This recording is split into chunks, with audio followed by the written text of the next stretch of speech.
Family family అనేది ఒక tree. Family చాలా ఇంపార్టెంట్. చూడు, ఇంపార్టెంట్. ఫ్యామిలీలో మనకంటూ ఒక పర్సన్స్ ఉంటారు. Suppose son, daughter, father, brother. ఇదంతా ఒక ట్రీ మనం క్రియేట్ చేసుకున్నాం. ఫ్యామిలీ తర్వాత ఫ్రెండ్స్ ఉంటారు, మన దగ్గర వాళ్ళు, దూరం వాళ్ళు. ఇక్కడ ఫ్యామిలీలో ఏం జరిగినా మన పిల్లలకు మనకు తెలుస్తుంది, కానీ పక్కన ఇంకొకరు ఉంటారు, మన బంధువులు, పక్కన రిలేటివ్స్. వీళ్ళు రిలేటివ్స్ ఏం చేస్తారంటే ఈ డేస్లో మనం ఎప్పుడు చెడిపోదాం. ఇది చాలా చాలా చాలా చాలా ఇంపార్టెంట్. మన చిన్న మంచి చేయ వాళ్ళకి తెలుసు, అదే చిన్న చెడు చేసాం అనుకో నీ ఇంపాక్ట్ మ్యారేజ్ కాకుండా చేస్తారు. వాళ్ళ టార్గెట్ అదే.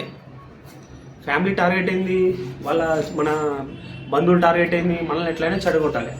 అలా ఎప్పుడు ఎవడేం చేస్తాడా, ఎవరిని ఇరికిద్దాము, అదే వాళ్ళ పిల్లల గురించి ఆలోచించారు. వాళ్ళు ఏం నడుస్తుంది ఏమని, ఎప్పుడు మన గురించే, చుట్టూ ఏం జరుగుతుంది చూసి దాన్ని నెగిటివిటీ చేస్తారు. బాస్ అంత పాజిటివిటీ అయినా చెయ్యి. ఇప్పుడు తీసుకొని మంచిగా బాటిల్లో వాటర్ తాగు,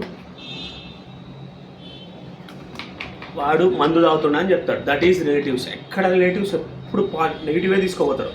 ఈ మైండ్ సెట్ ఉన్న వాళ్ళతోటి చాలా జాగ్రత్తగా ఉండాలి బాస్. ఎప్పుడు వెళ్ళాలంటే వదిలేయాలి. మెయిన్ ఇంపార్టెంట్, పక్కనోడు ఎప్పుడు మనల్ని బదలాం చేయనీకే ఉంటాడు బాస్.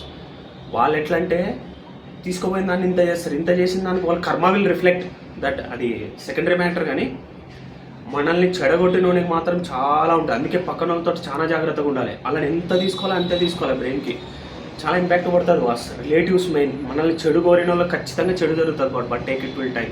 కానీ జాగ్రత్తగా ఉండాలి బాగా. ఇన్స్టెంట్గా మనల్ని ఇబ్బంది పెట్టేది మన ఫ్యామిలీ కాకుండా మన పక్కనున్న రిలేటివ్స్. మెయిన్ మన పక్కన ఉన్నడే మనల్ని గుర్స్తాడు. జాగ్రత్తగా అచీవ్ చేసుకోవాలి, అనలైజ్ చేసుకోవాలి, సీదా మన పని చేసుకోవాలి. సొసైటీలో చాలా డేంజర్ బాస్. పక్కన వాళ్ళు మనల్ని గుర్తిస్తున్నప్పుడు మనం వాడిని గుర్తించాలి. Neat observe good and bad.